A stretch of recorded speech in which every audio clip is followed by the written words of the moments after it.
Good afternoon. Good afternoon. Can you hear me in back? All right.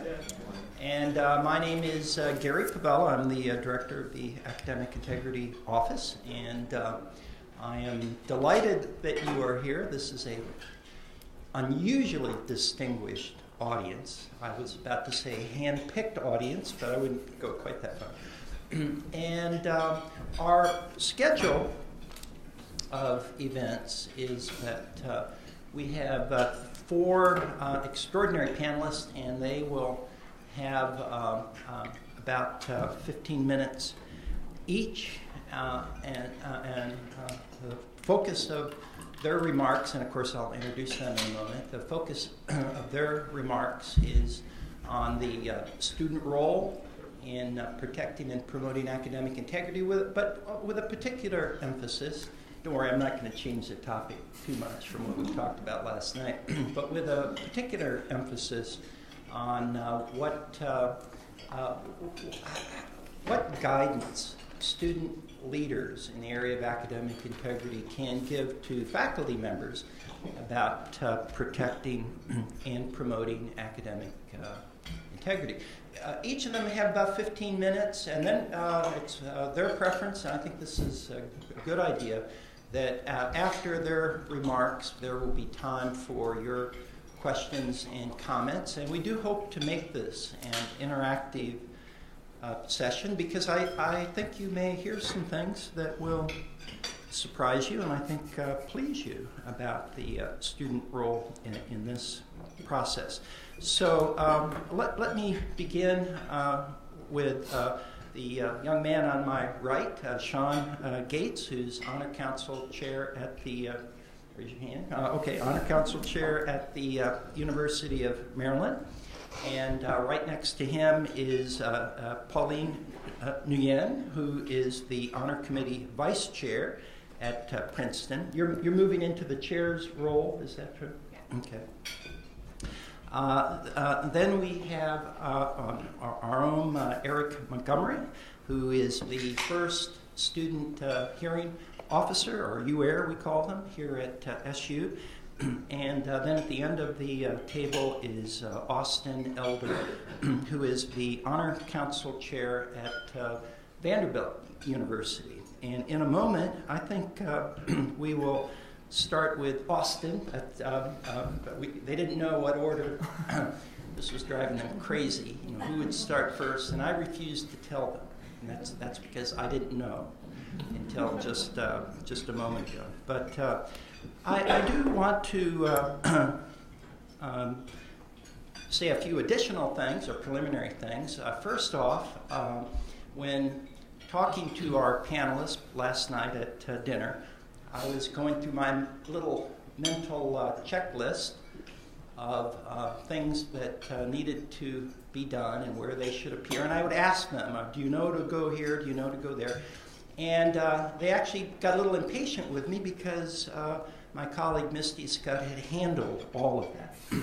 All of it was very carefully detailed and spelled out, and the logistics of doing this, of not of feeding you, which is relatively easy, but the logistics of bringing in our panelists, all the flight arrangements, even choosing what would be for lunch, although we debated that. I lost. Although it was a good choice, turned out to be a good choice, is Misty's good work, and I just want to commend you to the group.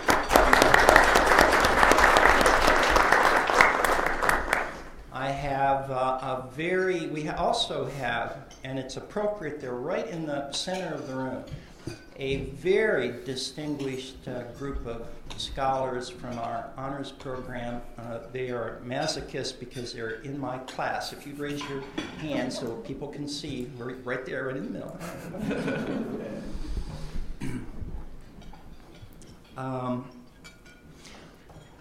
Why are we having this particular program? I think oftentimes you would be used to, or you would be expecting some prominent national figure professor or whatever to talk about the topic. And we've done that, and that's a good thing to do. But we often don't hear the voices of student leaders, but they are there. They are often at institutions that have 100 years or more of tradition of student leaders managing and directing the academic integrity process.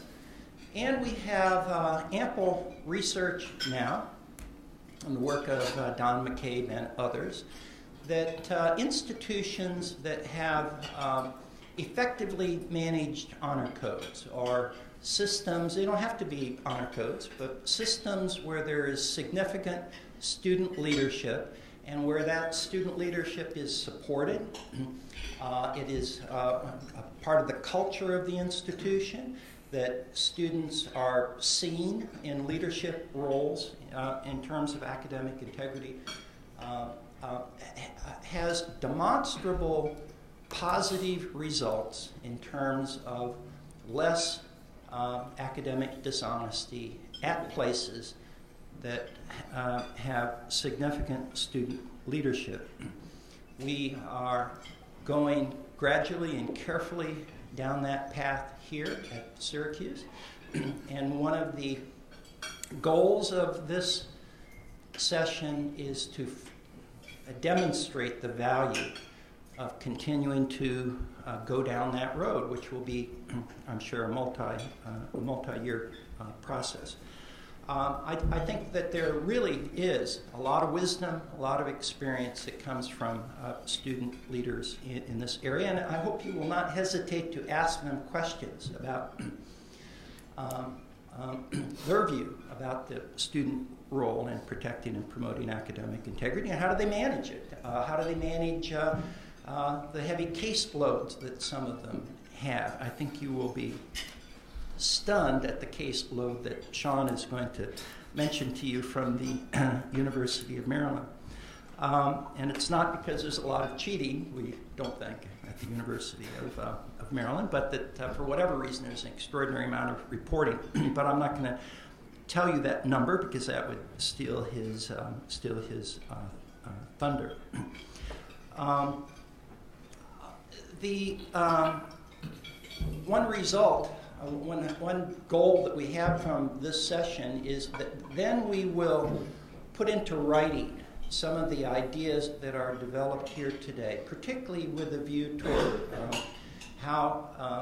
what advice student leaders have to faculty on protecting and promoting academic integrity, and we will widely disseminate that document that we'll be creating in the next weeks or a month or so. So, I'm sorry for talking a little bit too long. I can't resist talking a little bit longer because I did want to add one thing, and that is that when I was working at the University of Maryland in the development of what we call modified honor code, that was back in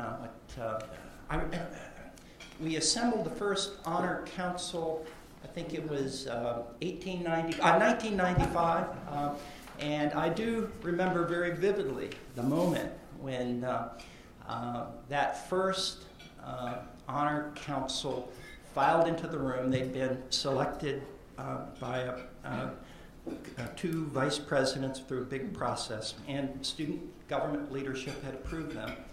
And I remember very vividly that moment, and it was a very exciting moment because it was about a 2-year process to help develop the Maryland system. So it is very special to be here with the Maryland Honor Council Chair, Sean, who is participating in the discussion, and I couldn't resist sharing that moment with you. So, as scheduled, or very shortly scheduled, Austin, would you take over? All right. Well, thank you, Gary. Thank you all for having me. It's nice to be here. Like Gary said, my name is Austin Elder. I'm the president of the Undergraduate Honor Council at Vanderbilt University in Nashville, Tennessee. And I'd like to start off today with a quote from the Dean of Students at Vanderbilt at the turn of the century. His name was Madison Surratt, and upon giving a test, he told his students, "Today I'm going to give you 2 examinations, one in trigonometry and one in honesty. If you're going to fail one, fail trigonometry." So that kind of, to me, that quote sets the stage for how we look at the Honor Code and Honor Council at Vanderbilt. And it's really an embodiment of our system. The system's been around since 1875, and it's been entirely student-run since the 1900s. By entirely student-run, I mean students handle the investigations, we schedule the hearings, we have the hearings. Everything about it is run by students. And our system is very traditional. Its roots come from Washington and Lee University and the University of Virginia. We've kind of moderated from those schools' one-and-done systems a little bit, but the student-run tradition and that spirit of those codes still remains. At the beginning of the student's career at Vanderbilt, they signed the code on their first day at the university. We talk to them about the honor code, give them a speech, and then they sign the code. Every student's required to sign the code in order to start classes at the university. When we hear a case, our presumptive first penalty, if the student's found guilty, is failure in the course, but the penalty can move up or down. And like I said, students are the only ones who vote on guilt or not guilt, and the only ones who vote on the penalty.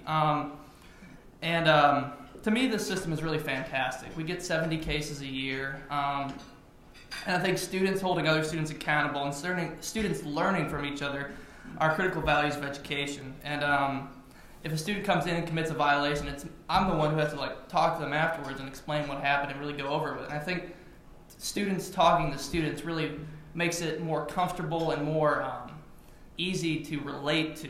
So I think that really is positive of our system. I'm really proud of our system. It's really old and it's still going strong. So that's a brief kind of background about our practices. I'd love to answer any questions y'all may have.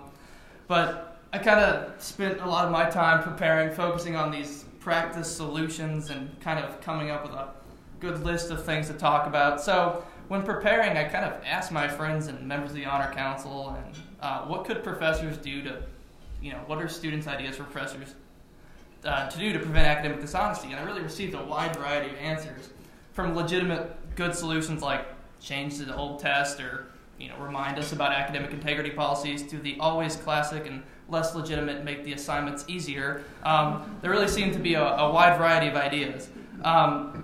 But it also seemed as if when I brought up this question, most of the people I spoke to have never really considered it. And many seemed to have to take a pause and kind of ponder the question because they just never thought about ways to promote academic integrity. Rather, they only just hear what their professors tell them. So this kind of brings me to my overall theme, key point, main idea, if you will. And that's really, we need to have a discussion about it. Discussing academic integrity in class or programming, however you want, it's the first step toward creating a culture on campus of the values we're trying to instill. A simple discussion gets the minds working more of those who've never considered it. And discussion and thought are the best ways of, getting people thinking and going. And I'll kind of return to this idea more later on. But here's kind of a list of techniques that are specific, kind of directed toward professors and faculty at detecting and deterring academic dishonesty from a student's perspective. These are things that I've either heard or seen professors doing, heard from other students that they've seen their professors doing. A lot of these solutions are ways I've seen cases turned into our Honor Council, and I think these are really kind of simple ways that we could promote academic integrity on our campus, and ways that students will respond positively to. They're not really negative suggestions.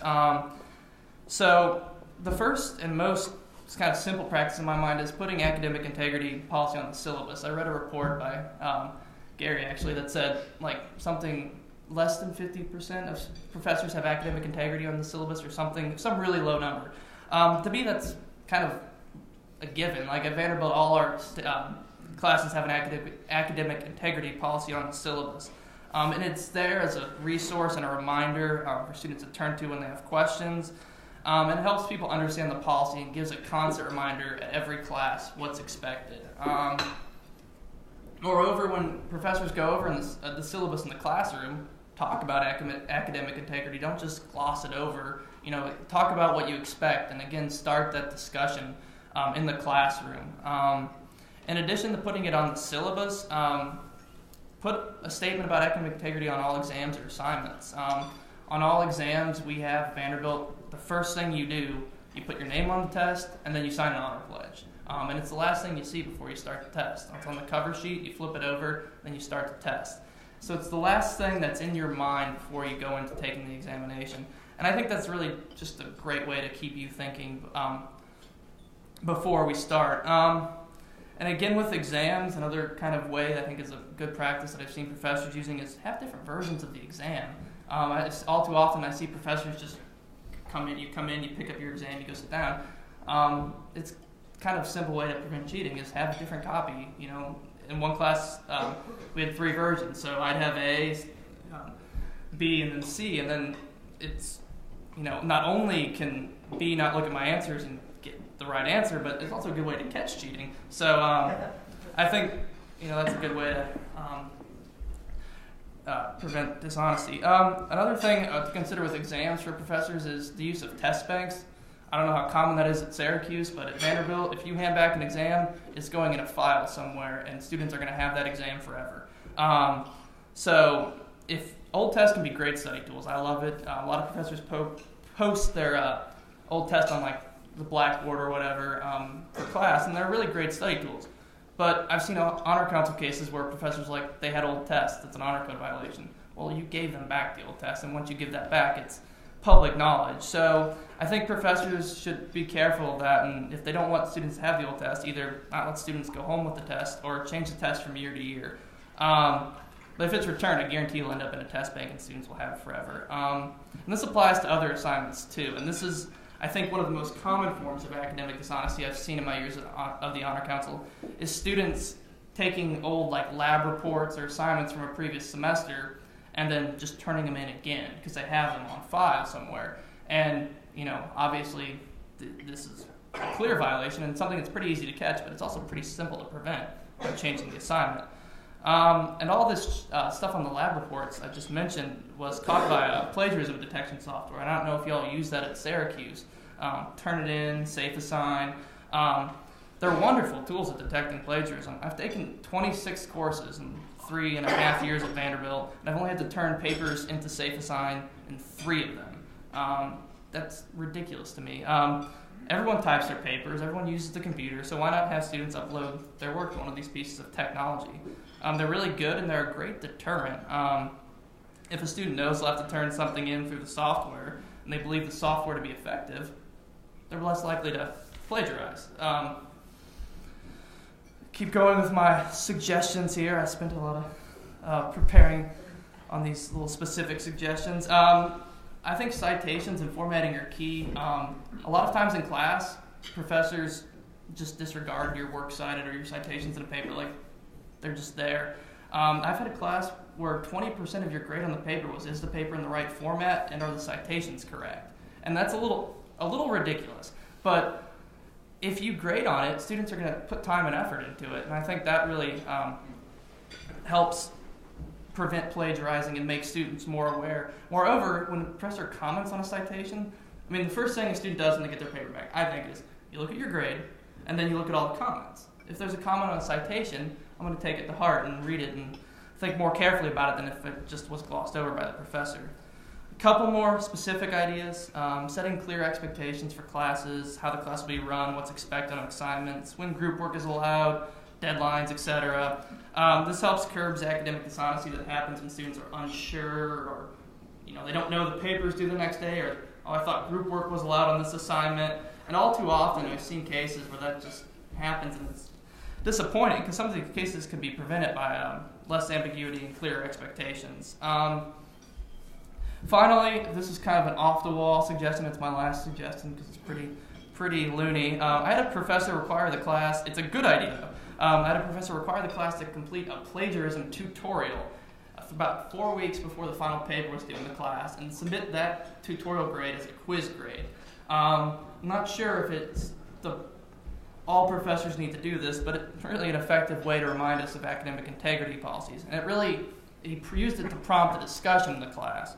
And this kind of brings me back to that general theme of starting the discussion of academic integrity on campus. I was talking with one of our Honor Council faculty advisors, and he told me that professors shouldn't just teach math or history or music, but they should also teach educational values and the beauty of learning.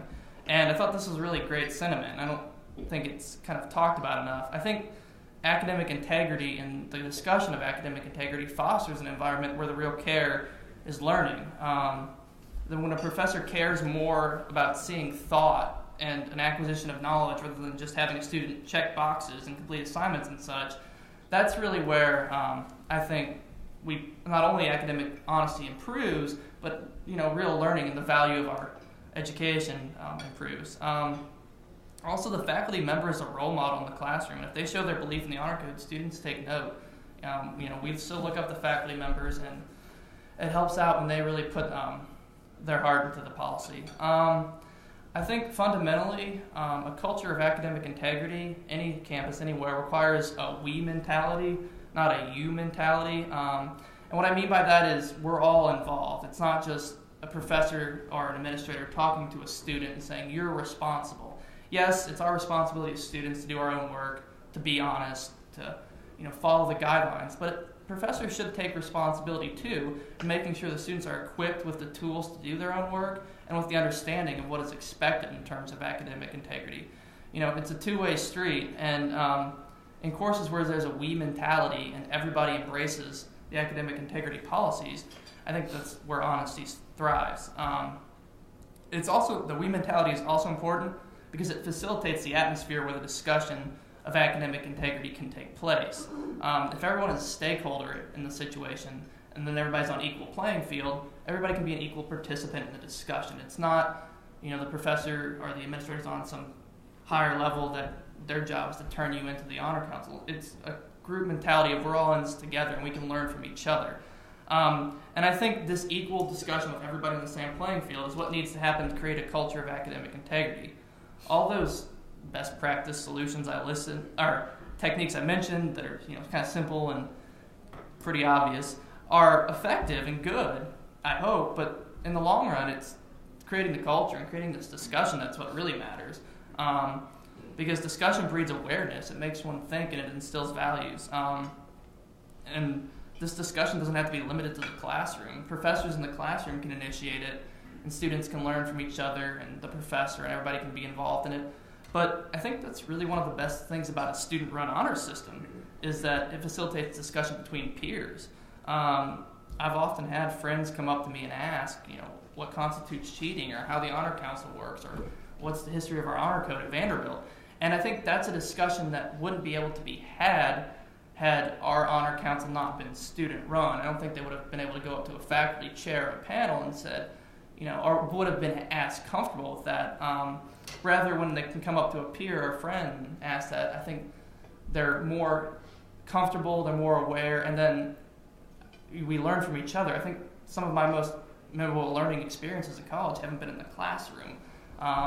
As unfortunate as it's to say, I mean, it's, I don't know, it sounds kind of silly, but I've learned more, or not more, but I've learned a lot having discussions with my friend who's a history major on the porch of our fraternity house than I have in a lot of classes, because he tells me his knowledge and I ask him questions and we engage each other, and we're friends, so I can be comfortable with saying, hey, that's BS, that's not right, or that's, what are you talking about?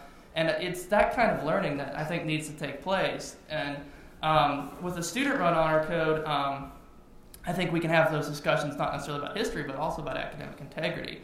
They're not the most fun discussions. They're not the most exciting discussions. It's not as fun as discussing basketball or, whatever, but it's important. And I know other members of our Honor Council at Vanderbilt have had similar discussions with their friends.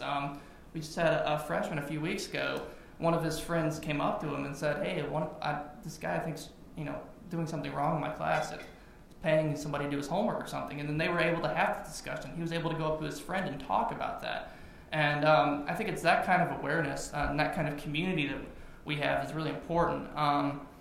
But it's not just students. Faculty, administrators, all of us, I think, are together in this kind of we mentality toward academic integrity. And education as a whole. And I believe it's if we adopt this mentality and we all engage each other in the discussion that the positive culture we're desired can be created. So I think this mentality in the end, with the aforementioned best practice solutions, will help prevent academic dishonesty and build the culture that we all want on our campuses. A lot of these practices are simple, but opening up the dialogue, professors, administrators, students, everyone, is what we need to do, I think. Discussing a subject, any subject, is a great way to learn. And I think on all of our campuses, wherever we are, we should talk about academic integrity more. So, thank you. You have any questions? Austin, thank you. I talked to one of your deans a couple weeks ago, and he made the observation that Austin gets it. So I think that is absolutely true. So let's put Vanderbilt on the spot with tough questions about how the Vanderbilt system works. So the floor is open for your questions. Yes, sir. Austin, how does the faculty accuser, how is the faculty member involved in this student-run process? When there's an allegation made, yeah. How is the faculty member? Well, the faculty will have an online submission process. So they'll go in, they'll type in their faculty ID and information, and their name will appear on the or they'll give a description, they'll get the student's name. And then in the course of our investigation, we'll meet with the faculty member. A student will go in there, meet with them, ask them what happened, compile the information. And then in our hearings, the faculty member sometimes will come in and give testimony in our hearings as to what happened. So that's how the accusing faculty operates in our system. And then on every hearing, we have one faculty advisor. They don't vote, but they're kind of there as guidance, kind of help us think, prod us in whatever direction, kind of play devil's advocate sometimes. So they're there as just to help with the process. As you go along, why don't you call on people? Call on whoever looks the most intelligent. Okay. The faculty are there and they're involved, but like I said, the voting's done by students, so they're kind of there as a mentor, which I think is a really great relationship. And a lot of our faculty advisors, enjoy that role of being a mentor. Yes, sir. Okay, so in the Vanderbilt honor system, if a student cheats and another student knows about it in the class, is it the student's responsibility or to go to the professor? Like, I know you said you have a very we situation. Yeah. Together, so how does that work? If a student observes somebody cheating or something in class, under our honor code, it's their responsibility to do something. It's a violation of the honor code if they don't do anything. Well, they can either submit the violation themselves through our online submission program, or they can go to their professor and talk to them about the violation, kind of work it through themselves, and the professor will submit it. And oftentimes that's what I recommend. It gives a chance to kind of check your facts before you just turn something in, and it prevents the willy-nilly students from turning each other in by going to the professor. But it's on the student to do something, and that's built in the honor code. Yes, sir. Now, at Vanderbilt, you said that there's between students the honor code not to cheat, but do you think that there's also the honor code among students not to tell other students cheating? Now, for example, if you had a fraternity brother who was cheating, there's a little bit of a conflict of interest there. It's not always easy, and I know it's not always fun. The amount of student turned in cases we get as a percentage of our total caseload is minuscule. The provision is there, I think, to kind of build an awareness. It's often not followed, and unfortunately, but it puts you between a rock and a hard place if you see someone cheating or you hear about someone cheating, because you have to tell, and that's kind of when, as in my role, I don't want to have to be put in those situations, so I kind of try to just, I don't want to talk about it. If you want to turn someone in, but it's difficult, and I think that's the hardest part about enforcing the honor code is having students enforce it. And I know historically at Vanderbilt that's been an important part. I think today's culture in general on our university, on every university, has kind of diminished that, and that's disappointing.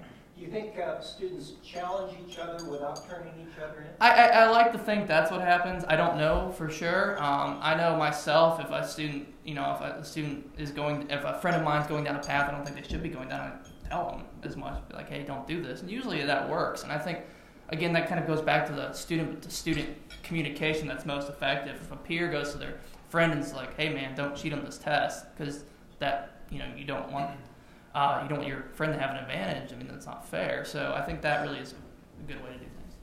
Yes? So if a student turns in another student, the investigation is done by your group, yes. Right? It's not the burden of the accusing student to push the case. No. Is that student allowed to be anonymous? Yes. The professor's named if the professor turns it in, but the student's allowed to be anonymous. And oftentimes we try to do that to protect any social interactions and stuff like that. What was the first part of your question? I wanted to be sure that it wasn't up to the accusing student. No, it's not. The accusing student, all they have to do is simply submit the violation, and then we investigate. And it's the investigative wing of the Honor Council's duty to have enough information or have enough evidence to have a panel or to find a guilty verdict. Yes, sir. What are the range of penalties? Well, historically at Vanderbilt, the first offense, it's the presumptive minimum penalty is failure in the course. We have to have a compelling reason, mitigating circumstance to go lower than that, and that doesn't often happen. We can go up from a semester suspension, 2 semester suspension to expulsion. Historically, until 2 years ago, Vanderbilt was first offense, failure in the course, second offense is expulsion. We changed that a couple years ago out of the recommendation of the provost to now it's first offense, failure in the course, second offense, the minimum penalty is a semester or a year suspension, and third offense, it's expulsion, no questions asked. Now, on a first offense, I've had cases where students are suspended for 2 semesters, 3 semesters. I've never had a student expelled on a first offense, but it depends on the situation. And do you reach this conclusion independent of what the faculty member would recommend? Or? In our hearing, we have 6 students and the faculty advisor. In order to go up in penalty, 4 students need to vote yes to go up. So 4 of the 6 need to vote yes. And if the faculty advisor says stay here and 4 students vote to go up, we go up. I don't mean the faculty advisor. I mean the recommending faculty member. Oh, the accusing faculty member? Right. They have no say in the penalty process whatsoever. Once they submit the violation, they give us their testimony, and after that, it's on our honor council to determine a penalty. Don't you find that if the faculty member has no say in the penalty, that the faculty members may not be willing to use your system? I don't think so. I think it's just I think it's well known what our penalties tend to be, and I think our faculty members buy into our system, and they see the tradition, and I don't think I've ever had a faculty member, in my opinion, I know it has happened a couple times, be really upset about a penalty, because I understand by turning it into the honor council that they are, it's kind of at our discretion, and they trust us usually to do what we think is right. And I email every faculty member after a hearing with what the penalty was in the hearing, and of all the hearings I've had one kind of skeptical faculty member, but all the emails I've received back have been, thanks for your time, I appreciate the Honor Council's work on this case. So I think it's, I'm really pleased by our positive relationship with the faculty. Final quick question for me, and unless someone else had a hand up. Oh, go ahead. Do you ever find students turning themselves in? Yes. That actually just happened recently.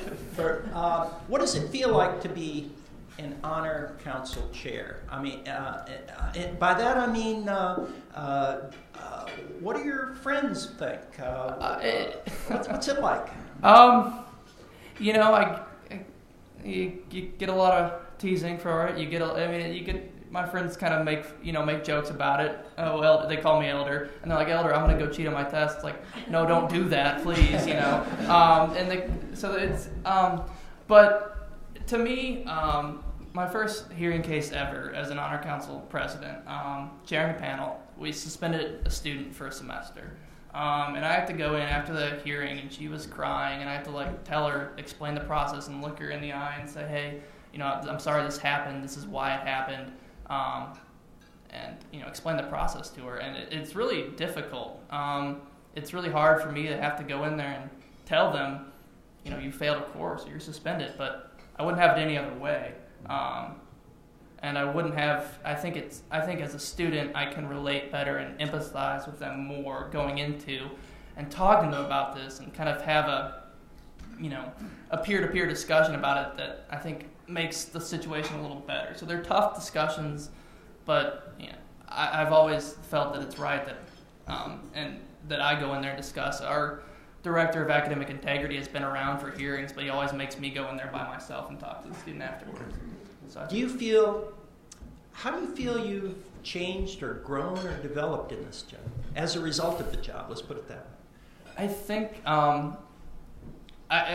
it's kind of a job interview answer I answer when people ask me about the honor council is you really develop your communication skills. Like I said, having to make tough calls and decisions, but it's kind of given me appreciation as to what the institution stands for, what students can do, what we all can do as an educational community. I never thought twice going. I went to a public high school, I haven't heard of honor codes really until I got to Vanderbilt, and it's really a special thing, and it's been a great experience. It's tough, it's not easy, but it's good answer. I just parenthetically, oftentimes when we focus on how these systems operate, we focus in particular on the impact on students and faculty that these student leaders interact with, but we often don't focus as much as we should about the impact of this role on them as individuals. I would posit that what we have, and that people on this panel and all around the country, students who assume this role, is a cadre of leaders in the area of academic integrity, and then I think it shifts into to integrity in the workplace. And I thought some years ago how beneficial it might have been to have one or two former honor committee members on the Enron board of directors, for example. So we're going to go next with Sean Gates, and he has promised to reveal to you the caseload for academic integrity at the Maryland Honor Council. When you're ready to do it. All right, well, first I just want to say thank you guys for all coming here. It's great to have people who actually want to listen about this topic. It's something that often doesn't really happen. But as Gary said, I'm Sean Gates. I'm from the University of Maryland. I am the chair of the Honor Council there. And so also I wanted to say that the weather is really, really nice. I heard it was going to be cloudy. Gary said it's always cloudy. So I'm glad it's really sunny. But anyway, so as a way of talking about this, I wanted to tell you about the Maryland Honor Code. Well, we operate under what's called a modified honor code. There are a few differences that come with being modified honor code. One thing that's very important is University of Maryland is a very, very large school. You usually see honor codes at smaller schools, whereas the University of Maryland has about 35,000 students, so it's quite large to try to establish this culture of integrity, ethics, and so that was one challenge that people had in establishing this code. The other difference that's very important is the establishment of our standard sanction, which is the XF. The XF is a failure due to academic dishonesty. Our sanction also comes with the idea that after 12 months, the students have the opportunity to get that X removed so that it becomes just a failure in the class. The way they remove that is they have to go through an online program which they have to do essays, reading about ethics, about integrity, And they don't automatically get it removed. I review their files after they've written these essays, so if they don't put any effort into it, they're not really gonna get that X removed. So that's a big difference, which is important. But under the Modified Honor Code, students gained a lot more responsibility in enforcing, in deciding, and making a lot of important decisions on academic integrity issues. We still work very closely with faculty. We still have a great staff who does a tremendous amount of work, and I'm really thankful for that. And since we were formed in the mid-90s, we've grown a lot in both our members and most significantly in our case size. We originally started at about 25 members. Now we're about 40 members, and we have 70 faculty who this year have been willing to help us out. The caseload is quite large. We get about 300 to 350 referrals every year. A lot of these are resolved informally, meaning by an administrator, but about a third, so slightly over 100, come to us at the Honor Council. So the hearing structure is as follows. An honor board is composed of 4 students, one of which is a presiding officer, and 2 faculty. It was purposely done with the idea that students were the majority of the vote. But it's not so that it's students versus faculty, because sometimes students agree with faculty agree with students. It's not always like a battle between them. So the way the hearing works is both sides are given a chance to present their testimony, present their side of the story. And the Honor Council's role is to determine responsibility, to determine whether or not the student presented is responsible for violating any of the provisions of the Code of Academic Integrity. We also decide upon appropriate sanctions. And with your question in the back, we listen to both the teacher's recommendation and to the recommendation of the student being accused. Of course, the student being accused often offers a very low sanction, but some of the times they don't. Some of the times they fully accept our standard sanction. So besides our role that we're more known for, which is resolving these cases, we also have the important role of educating the community, educating the campus. We do this through a variety of methods. Our active education is going to classrooms to speak to give presentations. I've given a few to freshman classes about academic integrity, about what's expected of them, and about why it's expected of them. Also, we try to hold events throughout the year that get students involved, like we show a movie that has something to do with ethics or has something to do with a dilemma that would maybe be applicable to students. We also try to get speakers to come, and this year we just did having a mock hearing so students could actually know what goes on, because most students are really unfamiliar about what goes on in the Office of Student Conduct. It's kind of like a thing that only the students who unfortunately are accused know about. And that's something that we don't want. We want other people to know what we do. We also do passive education, and the way we do that is we give out things like this. We have our honor code on a card. We have wristbands that say the honor pledge. All these things just to try to remind the students that we do exist and that they are accountable to these various things. One of the more popular things we do is before finals each semester, we are outside of the library, and when it's in the winter, we give out free hot coffee and hot chocolate, and we ask the students, we talk to the students when they come and get it, and they're usually willing to come talk to us. Some like to say very interesting things about us, but and in the summer or in the spring semester, we will give out like ice cream or something. Basically, trying to be friendly to the students, trying to know that we're not just bad guys. We're not trying to just punish everybody. We're really trying to educate people. We're really trying to promote something that's valuable. So I'm sure you guys are probably interested in knowing maybe interesting cases I've had or something that's really been difficult to deal with. So recently, I'm a presiding officer as well, besides being the chair. But so I run the hearing. I'm the one who speaks most of the time. I'm the one who tells the student whether they've been found responsible or not. I had to deal with a student who was both an athlete and a student who was international. So with the XF, that brings with it some things that are very important for both athletes and for international students. NCAA students are not allowed to play if they have an XF on their transcript. Also, international students may lose their student visa if they have an XF on their transcript. So here I was, a student in front of me, same year as me, pretty similar to me, but I had to make a decision on their future, which was quite profound. It was very, very difficult for me to do that, but I had to put aside my own feelings, my own wanting to go to bed at night and sleep soundly, because my role is to not make myself feel better. My role is to do what is the best thing to do in a situation.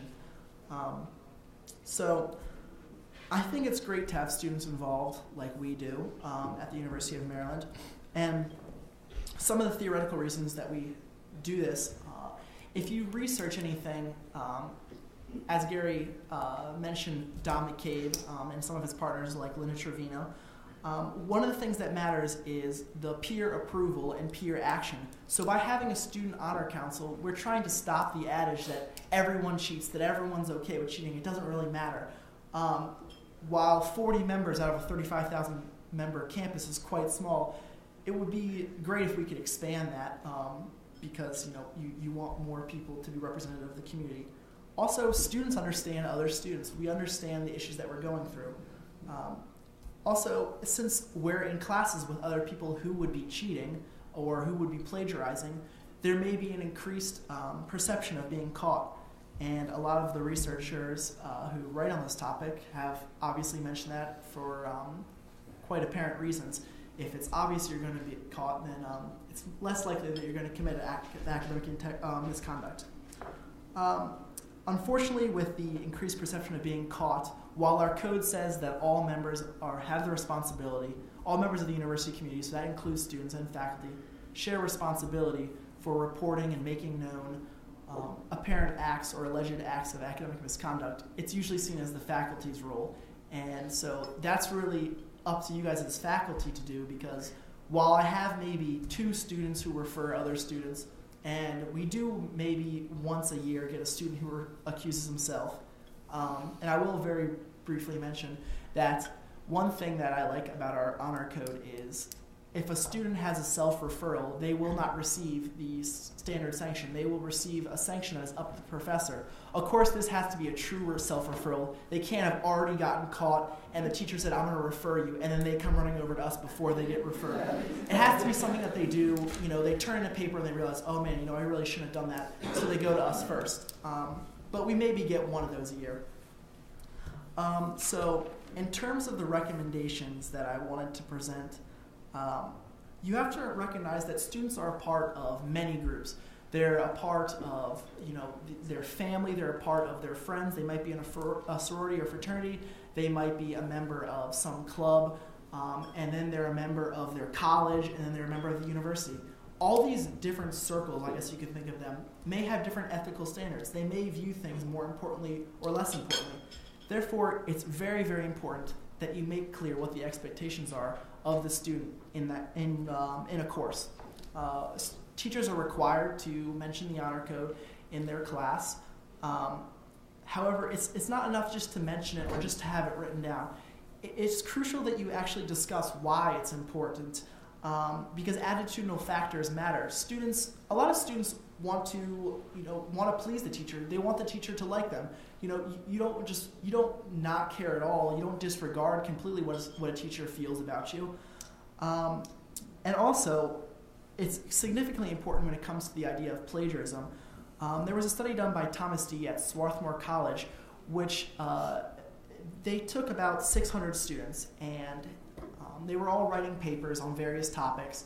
About half of these students were randomly selected to receive an online program which discussed different types of plagiarism and on what was plagiarism.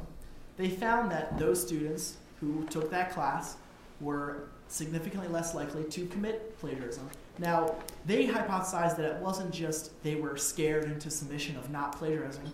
They hypothesized that it was rather students understood the importance of not plagiarizing. So whether you buy into their hypothesis or not, the fact is that if you discuss plagiarism in particular, students are less likely to do it. Because plagiarism is one of those ones that, unlike cheating, it's sometimes people are unclear about what really constitutes plagiarism.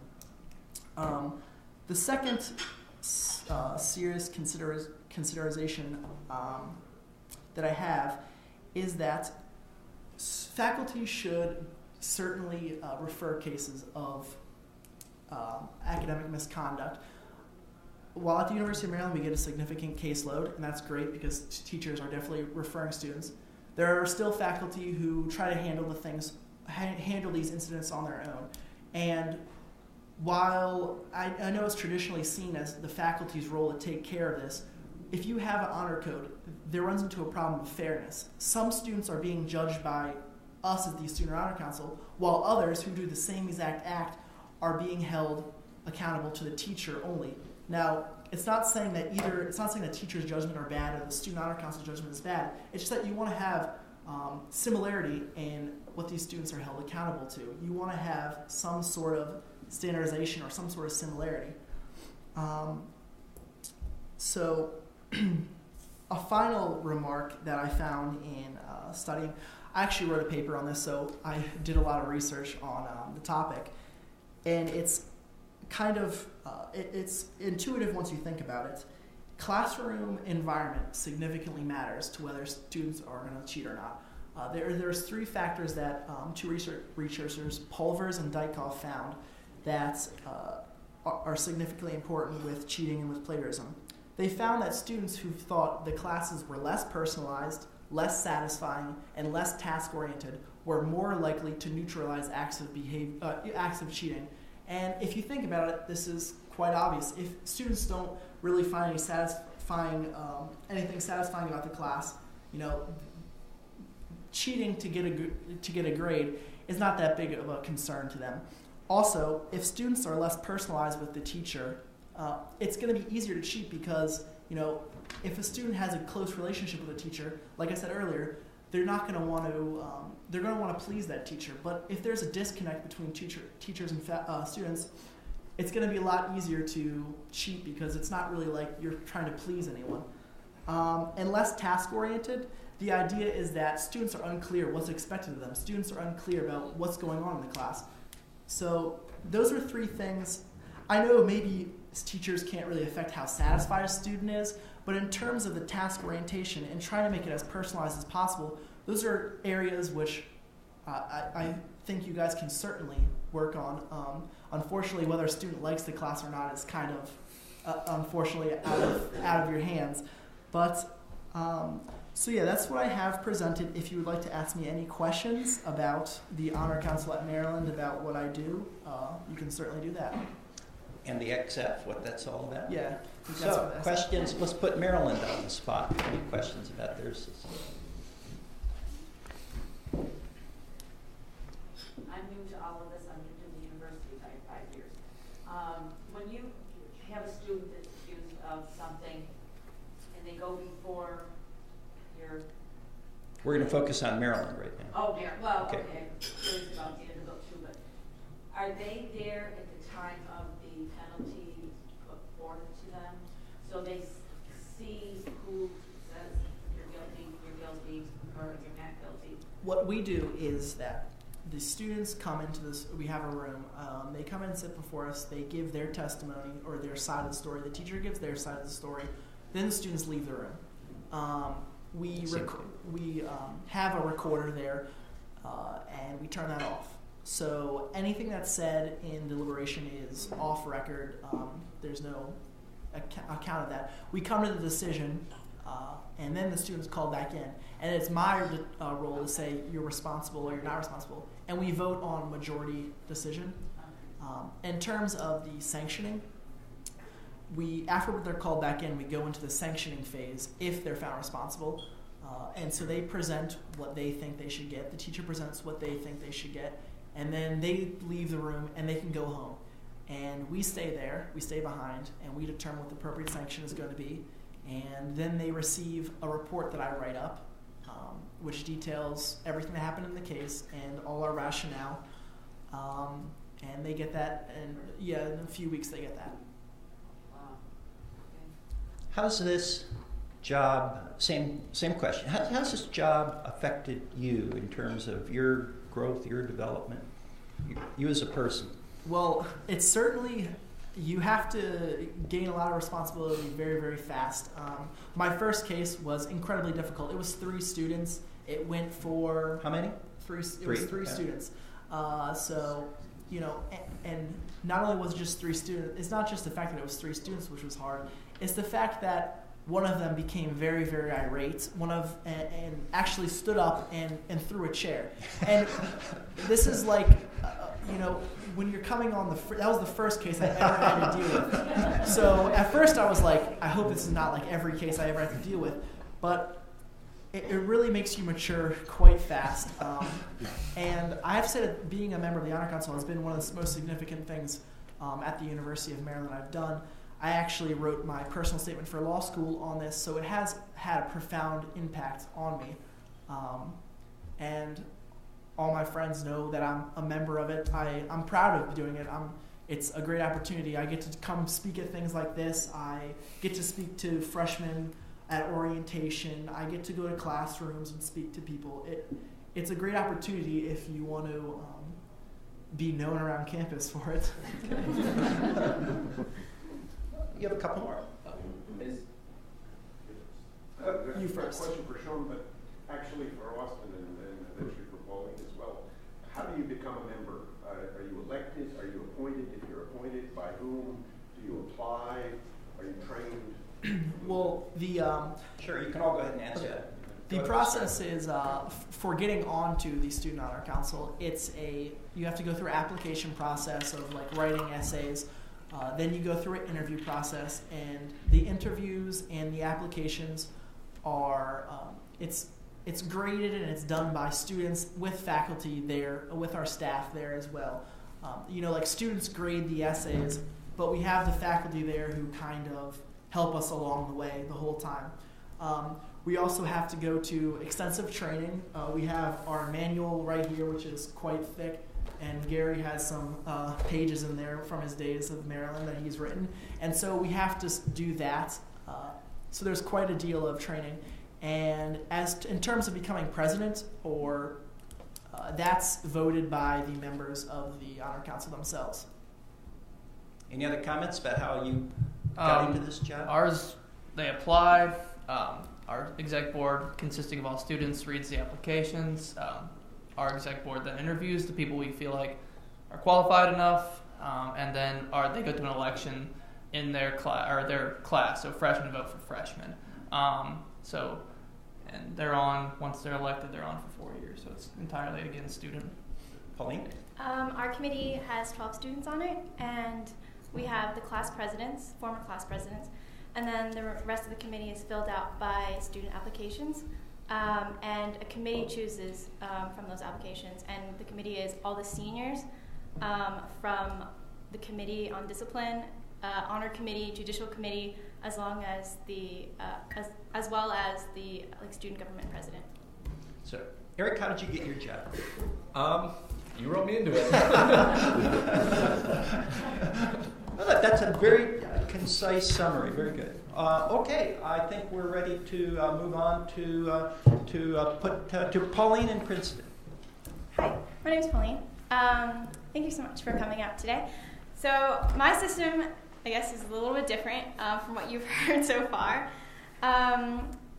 We have a bifurcated system, and so we have one committee, which is called the Committee on Discipline, and they deal with all academic work outside the classroom. So that includes papers, take-homes, problem sets, and they also deal with disciplinary matters.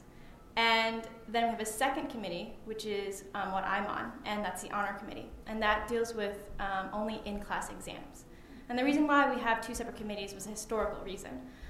It was students that started the Honor Committee in 1983, and apparently the story is that cheating had just become rampant around Princeton, and a bunch of students got together and said, we're not okay with this and we want to do something about it. And so they created the honor system. Professors, though, wanted some sort of role, and so they wanted to be on the committee that dealt with papers, because publication was a really important part of academia, and they wanted some sort of say in that. So that's why we have one committee that deals with all outside work, And that has kind of evolved today to include take-home exams and problem sets. But those have only become popular in the last 10 years. But they've also contributed to kind of creating a little bit of confusion, because you can have a take-home exam and an in-class exam, and they'll go to separate committees. So the Honor Committee deals with the Honor Code in-class exams, and we have the twofold responsibility. The first is that you will not cheat nor help others cheat. And the second part is that you will report students who you believe have violated the Honor Code.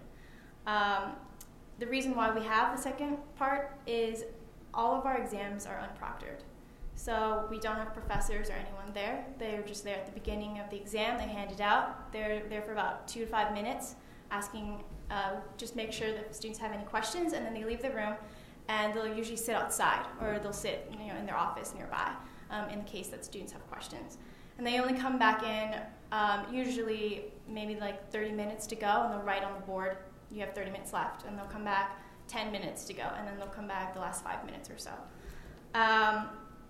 On every exam, you have to write the honor pledge, and this includes quizzes as well. You write, I pledge that I have not violated my honor on this exam, or I pledge that I have not violated the honor code. Basically just some variation of that. So in my experience, having an entirely student-run system forces students to take greater ownership of their work. And when you enter Princeton, you enter with the understanding that you're entering into a covenant not only with your professors and the people who teach you, but with your peers as well. You're part of a community, even though you aren't an individual. And it is your peers that will be judging your work and who you will be working with for the rest of your academic career and beyond that. And so who better to judge you than those who will be most affected by your actions? And it also promotes the fact that in the real world, you don't have people saying, hey, look, I think you plagiarized a sentence here. And you have to be responsible for your actions. And where best to start than when you go to college and you're on your own. And also having a student-run system puts students, I think, on an equal level with professors in terms of saying that this is what we value. We value intellectual property, and we're right here with you. And I think it's really important for professors to know that it's not just them against students, but it's all part of community, and it's a communal responsibility. That being said, the fact that it's entirely student-run causes some problems with faculty, and so the Honor Committee has to be proactive about reaching out to faculty and students. And it can be a little counterintuitive for professors because they may not understand where to send a case or how cases are dealt with, because professors play a really limited role. The only time they're involved is when they refer students to the Honor Committee or when the student is found guilty, because then they'll be informed, or if they're a witness at a hearing. So we do the following things. The first is we make sure students understand the system. We have a really rigorous freshman orientation process because it's not uncommon for professors who are unfamiliar with the system to ask the students in their class what exactly the honor system is. And so we make sure that the students know. We also tell students that ignorance is not a defense. It's up to you to ask the questions and up to you to make sure that you have not committed a violation. So the first part is the matriculation is contingent upon a statement accepting the honor code. Every freshman has to read the Constitution and then answer a series of questions. And they have to explicitly say what the twofold responsibility is and that they accept. And the committee reads through every single statement by the freshman. And if they don't explicitly say that they accept it, then we call them back in during freshman orientation and talk to every student again. Pretty much is what happens. I think it sends a strong message by saying that you cannot matriculate into Princeton unless you accept this, because it's a community standard. So the committee members first meet the freshmen at orientation, but before that, the chair actually writes a letter welcoming students and also introducing the honor system, because it's a pretty unique system. And you have to know that you're buying into this when you come to Princeton. And then after that, presentations are given to each residential college. So we have a college system. And then they break into little groups and they kind of talk about it just to make sure they understand. And then the committee also breaks up into groups and goes around to each college and kind of talks to everyone, gives another video, like we have a little movie presentation that we show. And then that night, the chair also gives a huge speech to the freshmen, just kind of welcoming them all and sharing like little stories and everything like that. Something else we do is we send reminder emails around exam periods before midterms and finals. The chair will send out an email saying, remember the honor code, and also here are some tips that you can do. We try to promote frequent dialogue on campus. So right now, actually, a bunch of students are trying to have a referendum to change the structure of the honor committee. And so the honor committee wrote an op-ed in the Prince, which is our newspaper, just saying the pros and cons. We didn't advocate for any particular side. We just said this is the students' honor code, and we think that students should vote how they think is best and what they want. And so we said the best that you can do is be informed. So we just kind of give the pros and cons. We hold annual open houses around exam period, and it allows students to kind of come speak to us, have any questions. You can also contact us in very many ways. Like there's an anonymous Dropbox on our website, and we get a lot of questions that way, or students will just email. I think another asset we have is that class presidents are on the honor committee, and usually they get most of the questions. Because if there's one member of the honor committee you're going to know, it's probably going to be your class president. Everyone knows who the class president is. And that really helps us in terms of reaching out to the students and promoting a dialogue. Now, the relationship of the committee with the faculty. The chair meets with new faculty at the beginning of each year to explain to them how the system works. They go over the honor code, how to handle violations, and also how to mitigate occurrences of violations. On a side note, one thing we don't have is any follow-up or kind of refresher sessions for faculty that have been there, but that's a little bit tricky. You don't want to force professors to come to like a refresher course. I don't think they would really appreciate that. And then also, we try to explain the system to the professor every time that they're involved in a hearing. We show them, like where they are in the process, what's going to happen, because other than that, they don't really play a role. In terms of practical tips, these are pretty standard at Princeton. The first is leaving every other seat empty. Every exam that you go into, you'll see, you don't really have to tell students. That's something that's reiterated a lot. It just kind of helps. You also don't, it's not just about not cheating, it's also about, you don't want to put yourself in a position where it may seem that you could be cheating. And so having every other seat empty, clearing your space of anything but what you need. We remind everyone to sign the honor pledge at the top of the exam. And we have something called, that's a standard cover sheet that professors put. It's mostly used in the sciences and the math departments because they have a lot more like in-class exams. And it's just a standard cover sheet. It has a place for the honor code. It says what you're allowed, and professors can kind of check off the boxes. You're allowed a calculator, or you're allowed this. It also says what you're not allowed. Like you're not allowed headphones. You're not allowed whatever else the professor wants. For professors, a tip is being clear about exam rules. You want to be explicit as possible.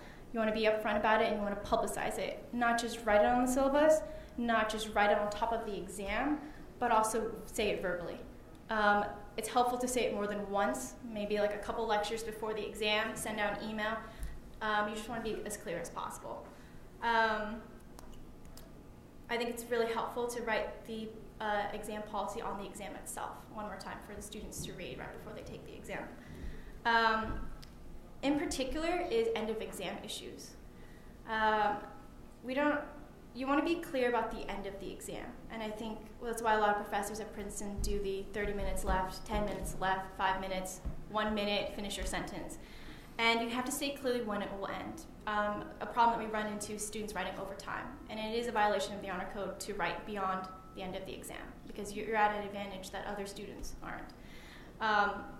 And we recommend zero tolerance to avoid ambiguity, because if you see a student and they're continuing to write 20 seconds after, well, what about the other students? You can't catch everyone in the class that's writing, 15 minute and a half beyond the end of the exam. So you want to be very clear that this is the exam is over and that everyone is to hand in their exam now.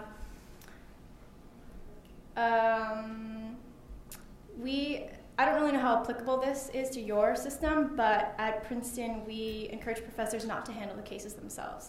And I think it's what Sean said is fairness. But also, that's why the honor system is there.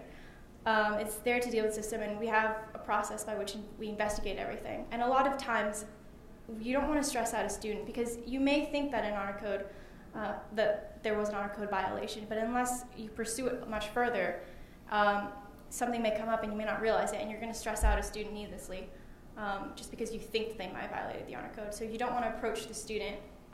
We recommend that they give it directly to us and we take care of it.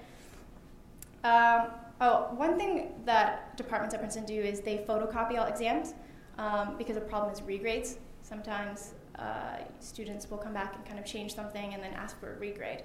So one way to prevent that is to photocopy all the student exams so you have something to go back to. I think that's pretty standard procedure for all of our science and math departments. Does anyone have any questions? Yes, let's put Princeton on the spot.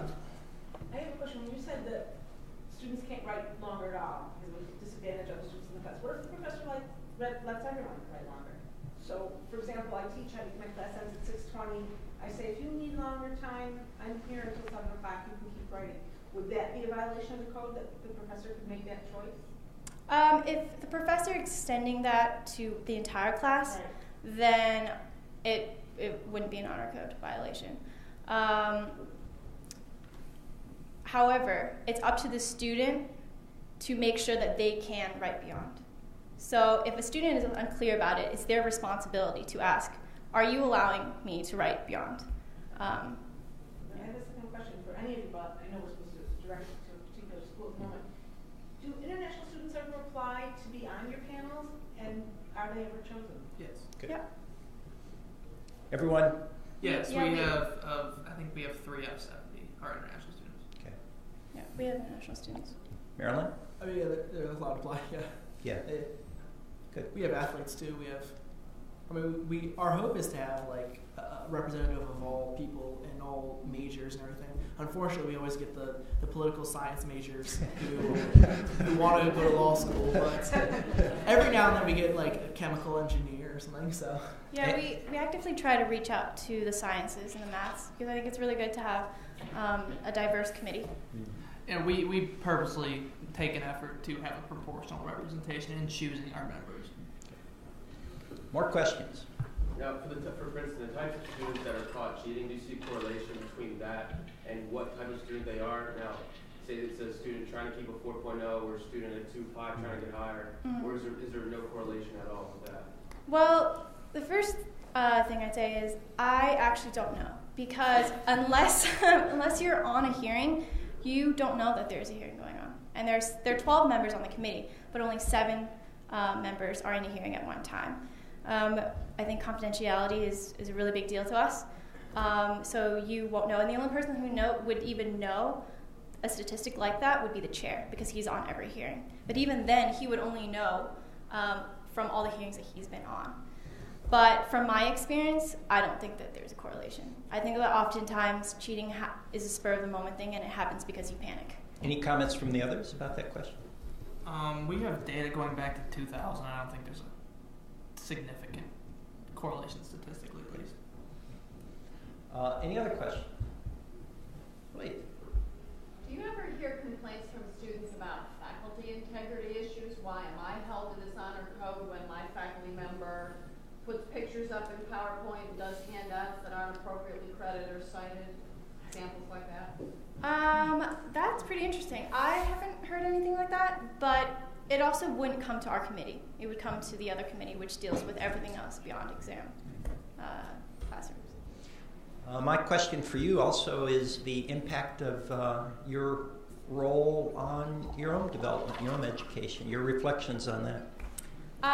Well, to be honest, when I applied and got on my second year, I was a little bit shy about it. It's not something that you want to promote to the entire school. Hey, I'm on a committee that potentially, suspends students. So I was a little hesitant. And then when I was chosen to be clerk, which you're chosen 2 years before you actually be chair, because you go through an entire year of training. and you just follow the chair and everything.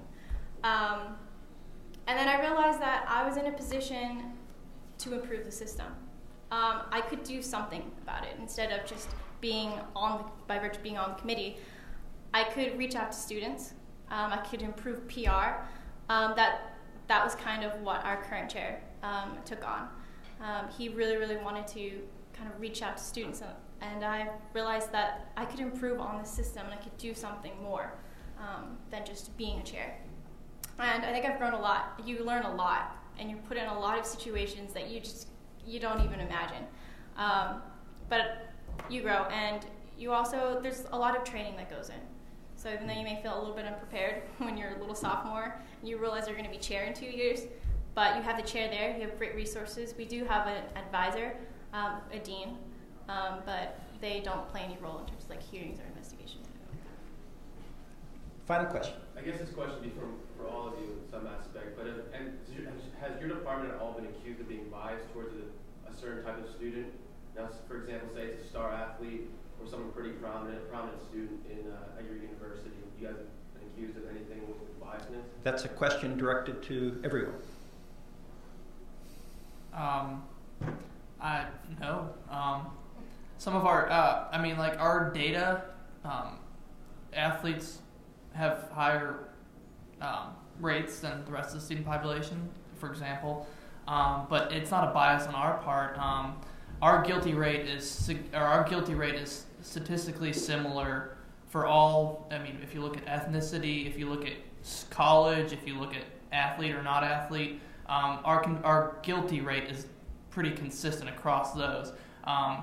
So a lot of it, it's a selection criteria. It's not an honor council bias. It's a lot of times could be a professor bias in who they turn into a case. And I mean, to be frank, that's where a lot of our discrepancies in statistics come from, is turning in cases. I would say no, just because unless you're in a hearing, you don't know who the student in question or who the student coming for the committee is. It's not publicized anywhere. If the decision turns out to be innocent and there is no penalty, then all records are destroyed. There's no evidence of you having even come before the committee. And so if the student is found guilty and suspended, it would have to come from the student. That's the only way that people would know. Sure. Oh, and to add, while there isn't any bias in terms of who is found responsible more likely than not, I will say that it is often more difficult when a student is an athlete, because I've personally had to deal with 4 or 5 athletes who were all pretty prominent in their sports, and it's not like it's not like it's biased towards them, but it's quite obvious that they have often a ton to lose. But I try, no matter what the case is, to push the students in both directions to make sure that they consider everything. Just because somebody has a scholarship that they may lose doesn't mean they can be held responsible or held to a lower standard, because they have more consequences than a student who maybe is perfectly fine on financial, is nothing, and would lose nothing if they got an XF. So regardless of who they are, I try to make sure that it's same standard. Let's turn to Eric now. We have to move along. And once again, Brian, I am not able to call on you on this one, but no expectation that you, since we have an SU audience, to lay out the system here, but more a focus on what advice you have for faculty, given your experience hearing cases and being a presiding officer, but then also that second component of how this role, how this activity has affected you and influenced your development. Go ahead. All right. Well, I'm very glad I don't have to explain the system to you, because I'm definitely not well versed enough to do that. But as Professor Pavel said, my name is Eric Montgomery. I've been involved in the academic integrity office and program, I guess, since last spring. Professor Pavel recruited me from one of his classes, just kind of sent out a general, is anyone interested on being on an advisory committee for academic integrity? And I just took that as, here's an opportunity to kind of influence academic integrity policy at my school. I thought, you get to, it's a position where your input matters, is how I took it. And from there, he also offered if I wanted to sit on academic integrity hearing panels.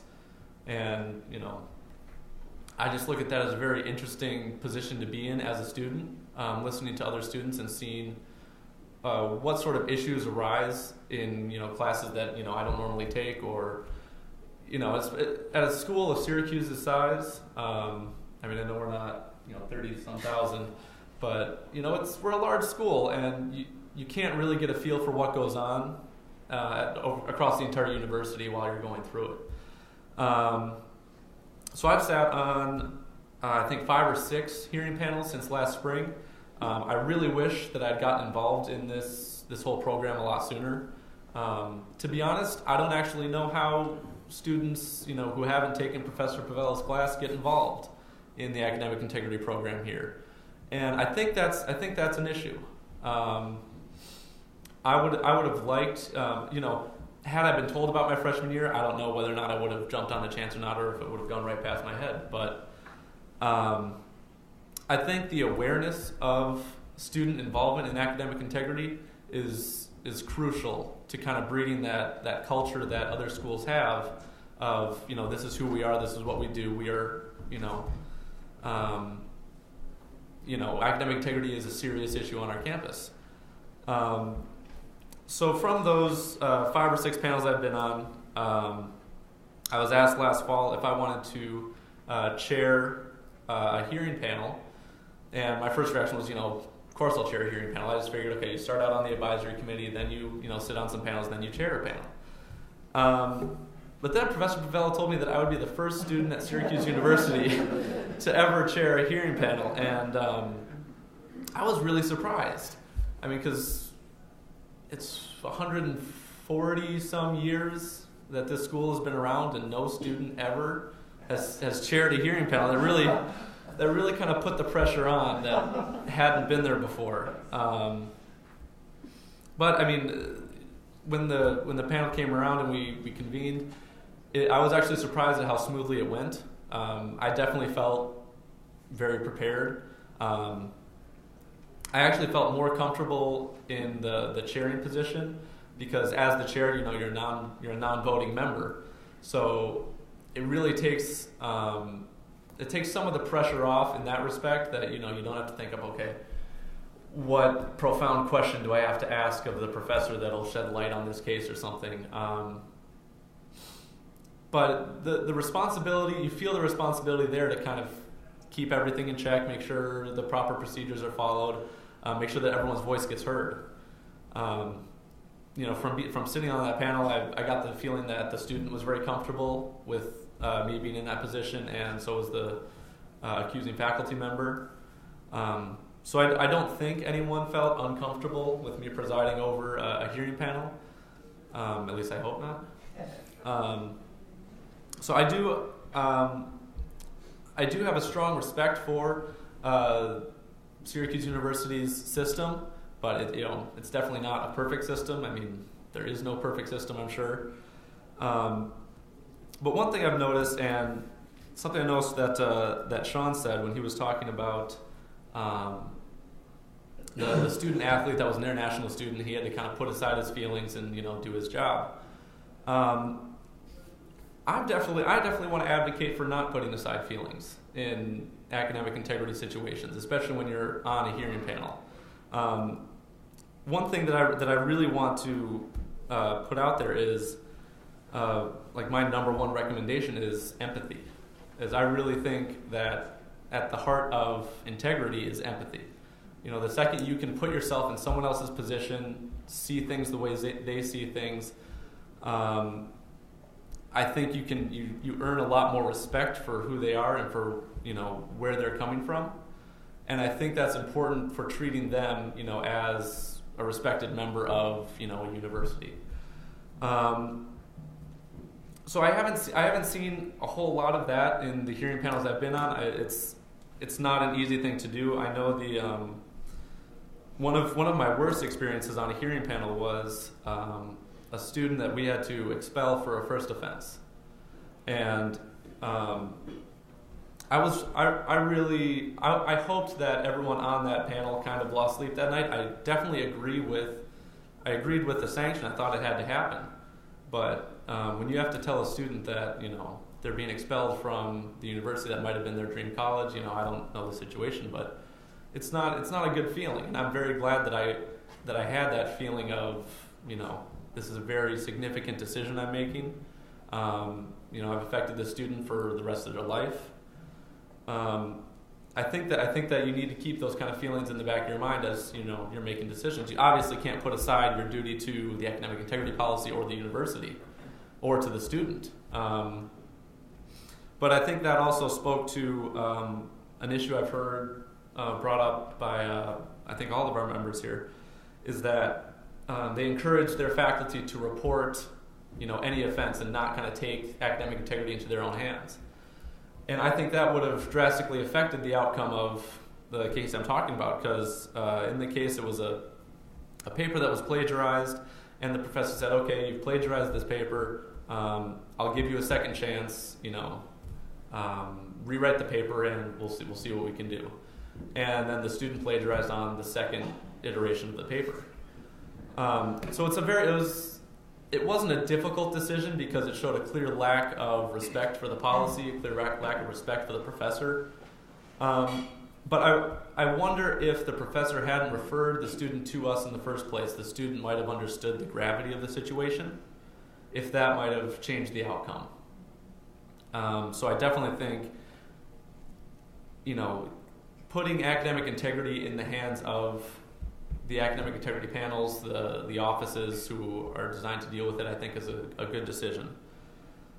I also think that as a university, we're an institution of higher learning, and learning is a key component. And I think with any hearing panel, I think before judgments and sanctions, I think should come an emphasis on learning. I mean, if it's clear that the student, knows what they've done, they know what, if they know what they've done is wrong.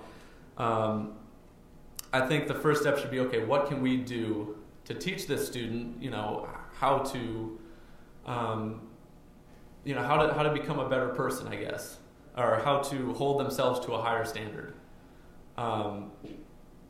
I feel like that often it's, violations occurred, let's pass the judgment, let's move on. I know we do have the academic integrity seminar that we often suggest as a part of the sanction. I think that should be pushed as almost a requirement for any sanction. A lot of these cases, especially in plagiarism, I think intent becomes an issue that needs to be dealt with. Because with issues of cheating, like on a test, there's really not many mitigating circumstances. You can say, oh, I just happened to see his answer and my hand just wrote it down. It's like, well, it's fairly black and white. With plagiarism, it's a little more difficult because our goal is also to instruct them on what plagiarism is. And so when a student comes and they plagiarize something, is it a, it's a who's at fault sort of scenario. Is it their fault for not knowing how to properly cite? Is it their fault for copying and pasting an entire website? Likely. But I think there should be an emphasis on learning. Obviously you can't coddle repeat offenders. When it's their second or third time, you have to start setting some serious consequences. But I think that in order to sort of create this culture, we have to advertise academic integrity more. I would love to see more students getting involved, because I've only been on 5 or 6 panels, but I've seen not only the same students multiple times, but the same faculty on multiple panels. I think that more of the faculty should get involved. I think it would be great if sitting on a hearing panel was a requirement for all faculty, especially in writing programs. I think being able to see the process is very valuable. let's see. I suppose other issues is that it's been brought up by all members here is to make academic integrity a personal issue, less of an institution and more of a, okay, when you're plagiarizing, when you're cheating yourselves and your peers, and you're cheating your professor. I think the more personal your relationship is with your students, the less likely they are to do anything that would break that bond of trust, because it's valued.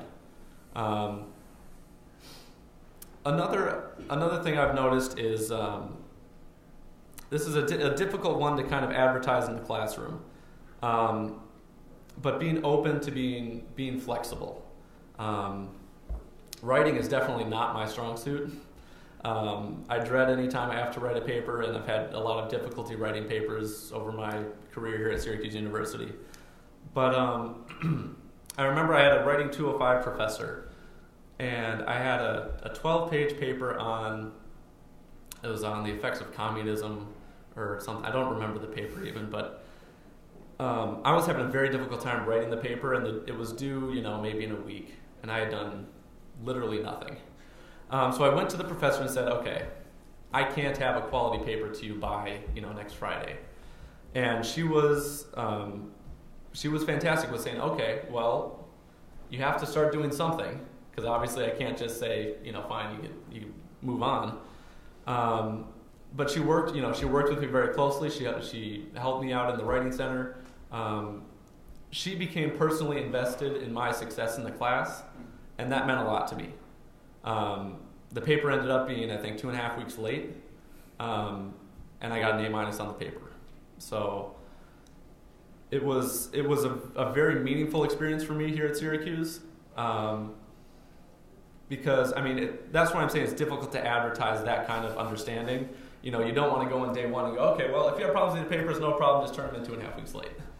That's not a solution, but it's being aware of the students that are struggling. You're not always going to have the students come up to you and say, hey, what can we do? Because a lot of students, they dread the deadline, and they resort to, plagiarism.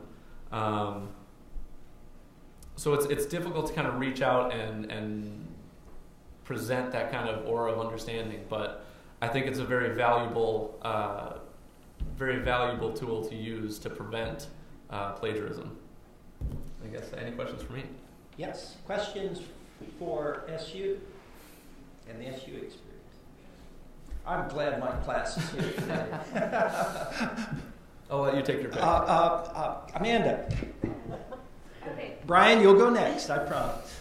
So the three of the panelists, their scope is kind of narrow in that they're only kind of referring to their academic policies in regards to academic-based majors, so your sciences, your maths, writing classes. How do you see academic policy being catered to, say, Newhouse or Whitman, where you're dealing with group projects, you're dealing with magazine journalism, where there's nothing really to base one student's work off of the other. Most of it's he said, she said kind of stuff. Newhouse and Whitman have the added difficulty in that the professions at the end of their career deal heavily with issues of integrity. So it's difficult. You get some clear cases. Like I had a VPA case where it was create an advertisement for something, and the advertisement was pulled offline. It was a clear copy of the advertisement, but how do you plagiarize a concept for a magazine? How do you plagiarize a business model? It's tricky. And I'm definitely not equipped to answer, how you handle that.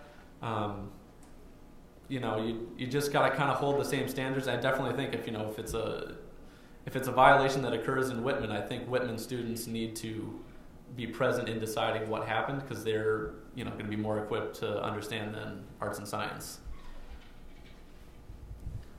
Maybe an idea is that you tie that in with creating the culture of academic integrity by saying that it goes beyond the classroom. These are values that you're going to need for the rest of your life. And you can use those as examples. I'm not really sure what Newhouse Whitman is, but when you said magazine, journalism or stuff like that. Journalism business. Okay, journalism business, those are values that you can promote in academic integrity in itself. Because it's not like you need these values one time when you're on one exam. You're going to need it for the rest of your life. And you can say that by, look, these are applicable to journalism, these are applicable to your future jobs in your life. So that might be helpful. I wanted to, Brian, you're next. Absolutely. I have a question for the whole panel. Sorry, people said. Okay, that's your first question. If a professor is found to deal with it outside the system, could you explain, like, are they punished? Are they talked to? Like, is there like a specific thing done to them?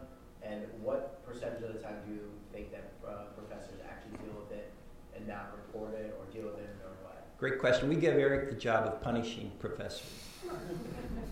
Any comments? Well, as our ever since we first created the Honor Council or the Modified Honor Code, since our numbers have been increasing quite a lot, it shows that I guess teachers are more willing to refer cases. I know that there still are teachers who don't refer. I mean, it's just 300 cases may be a lot, but at a university of 35,000 people, unfortunately, I'm pretty sure that more incidences of cheating occur every year. However, faculty aren't like punished or anything, but I guess the main method is we just try to make sure that they know that they should report it, but there's no punishment for that. But I'd say it's an increasingly smaller number just because we keep getting more and more. What punishments do you impose at Vanderbilt? We don't punish faculty members if they don't turn a case in. I mean, we do our best to encourage it. We try to make our system so that it's easy and accessible, and so that it's something they want to turn into. But they do have the right to handle it on their own, and I guess them handling it themselves is better than nothing. And I wanted to put you on the spot and ask you, Sean, about the issue of empathy, because that's an important topic that Eric raised. How do you find the right balance between enforcing the rules and being empathetic? You've obviously thought about that. Well, okay, you have to. When I'm saying I disregard my feelings, it's not that I don't care about the student at all. I do care about the student. I do recognize the situations that they go through. It's just that whatever the decision is, if it's a really tough decision and that's the right decision to make, then I have to just kind of be like, okay, that's the decision we have to make. Just like the example of the student who was an athlete and an international student. Although the ultimate decision was to impose the XF, which would mean that they couldn't participate in both being an international student and being a student athlete, it was clearly the right decision we had to make because that was our standard, and there was nothing outstanding that stood to us to deviate from that standard. However, it's one of the issues that often students have difficulty with on the board, and we do have actually mentioned in our code and in our manual on recognizing the importance of we're supposed to balance both the fact that there's a standard. The reason there's a standard is because it was the result of a lot of research done by Gary and done by other members of the university. It's not just there just to have a standard. And also with the XF, with the other thing we're supposed to balance is recognizing it's educational, but the thing that's great about the XF is that students can get the X removed in virtue of doing an educational course. So it allows students to have the option of educating or being educated. So it's great to have the XF because we can enforce the standard, and the standard itself kind of puts students in a position where they have to take on some educational, they have to acquire some education about what they did. We are at an end, but I think before we end, we should give our thanks to a wonderful panel.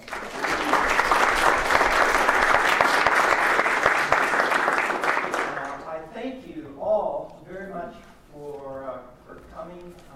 We had also some great questions from the class, and you'll be seeing more of what occurred here today in a written format, and we do thank you very much for